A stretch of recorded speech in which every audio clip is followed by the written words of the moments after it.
Hey guys, Eric at ProTexRemodeling.com, Grand Prairie. So today we're in Irving and we're actually going to do windows and some siding on a church. So I want to show you a company that, to be quite honest, are a pretty reputable company in Dallas-Fort Worth. And I'm surprised that they did this kind of work, but they don't do vinyl siding anymore. And well, maybe this is the reason why. So look at some of the details here. Hold on, I gotta put something in my pocket, I'm sorry. I won't be able to zoom. So looking at some of the details here, look at this corner. You see that right there? So that should be folded over and flashed, not left bare. Okay, so that the way they turned that corner is incorrect. The seam, I don't know if you can see this, but that seam, where is it? I can't see it on my camera. There's a seam right there where my fingertip is. So right there is a seam.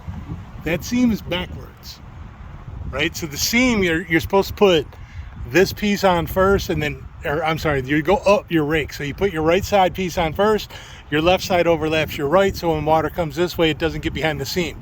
And you can see that seam right there is overlapped backwards. So every time it rains, water gets behind it. At the peak, when we do the peaks over here, when these overlap here, they did the same thing. Like we cut that centerpiece, we cut it vertically like this, so it's straight up and down. So they just overlapped it, some rinky-dink overlap stuff, and then right there at the very top, they just took a chunk of metal and cut a triangle or something and glued it up there. So I don't know. This is something, man. This is just, I see this in Texas all the time. I know I keep saying it, and it's terrible. And you know, to see it from a company that has really good reviews and way more than I have, a company I know the owner, and I'm trying to kind of emulate what he does.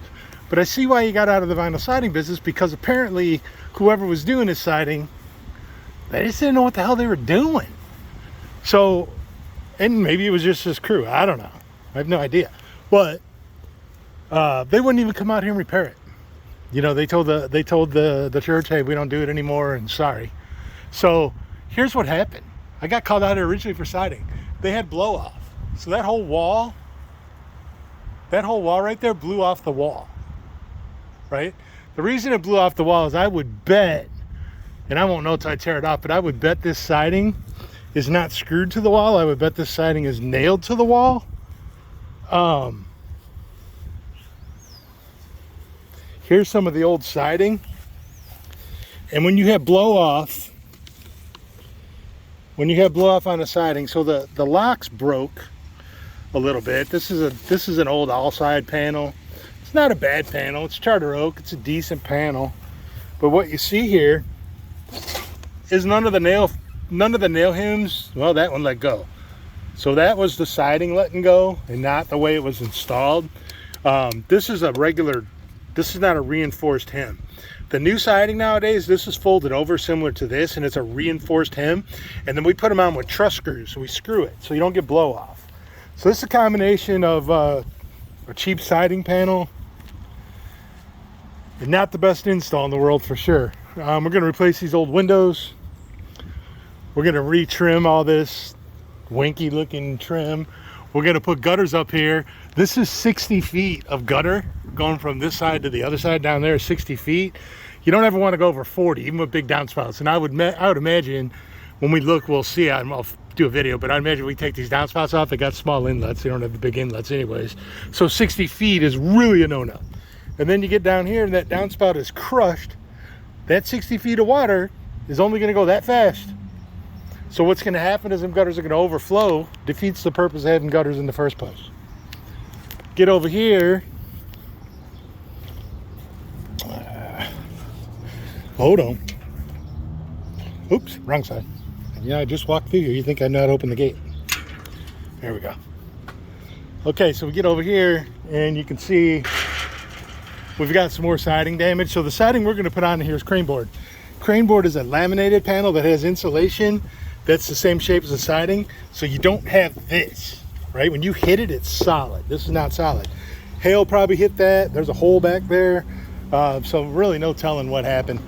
The J channel, you have J channel everywhere for expansion and contraction. You can see the installer did not cut the J channel properly. So your J channel, this is supposed to be mitered. So this piece is supposed to go over, and this piece right here, your top piece is on a 45, and you bend a rain flap. So on the inside of the J, you actually bend this and fold it over. So when water comes over the top of the J, rolls around the side of the J and goes down to the bottom where it belongs. Right here, water's going behind the J, right? They caulked the trim, but there's still holes there. This is old crappy hard caulk, which is no good. So now water's getting behind the J, behind the trim. And I'd imagine when we take that trim off right there, we're probably gonna find a bunch of rotted wood. Over here, they didn't use any finishing strip, so the siding just fell off. Oh, here we go. So they did not screw it on. They nailed it on, and not only did they nail it on, but they didn't use stainless steel nails. They didn't even use regular roofing nails. I don't know what these are, but they're rusted, right? You're supposed to use stainless steel ring shank nails if you're gonna nail it on, or stainless steel truss screws, which is what we use. So there you go. That's a bad install. They should have never used them nails in the first place. If I was the church, I'd probably go back after the company that did this and try to get some of my money back. I don't know. They're a reputable company. They'll probably help them out a little bit, but you know, that's none of my business. So we're going to take all the trim off the overhangs. We're actually going to put vinyl soffit on all those overhangs, so they don't have to get up there and ever paint this place again. It's all going to be done. Right, so there's nothing for them, you know, once it's done, it's going to be maintenance free. And then we'll probably come back here and paint at some point in the future. Over here where these twin windows are, this is like their main auditorium, kind of classrooms in here. So we're going to take these twins out of here, and we're going to put picture windows in place of them. Picture windows are, you know, going to be much more they're going to perform much better in the heat. They're not going to leak air. They're going to make that ambient temperature in that room feel much better. And we're going to get, by getting rid of all this, it's just going to make it feel bigger in there. It's going to give you a better sense of space. So we're going to do some videos on this place, and I'll show you what it looks like when we're done. But I just wanted to show you, man, when it comes to vinyl siding in Texas, in this market, even when you deal with a reputable company, they subcontract this siding out, and there's not a lot of good vinyl siders down here. I've been doing vinyl siding, you know, I learned from my dad when I was 12, right? I'm 50 something, 57. And I have a friend that when I actually worked for Outside when I first moved here, we did some direct installs for the factory that I worked for, and I searched high and low, and I found one good vinyl sider, and I still keep in touch with them. So there's me and my son do this, and Jesse is the only other person I trust doing vinyl siding because he knows what he's doing. Other than that, man, you know, if you're looking for vinyl, which is a beautiful product done right, my point is, call me. If I can't help you, I'd be glad to send you to somebody that can help you. But don't just go anywhere, because they're going to sub it out. And if they sub it out to the wrong person, this is what you're going to get. Until the next time, I'm out.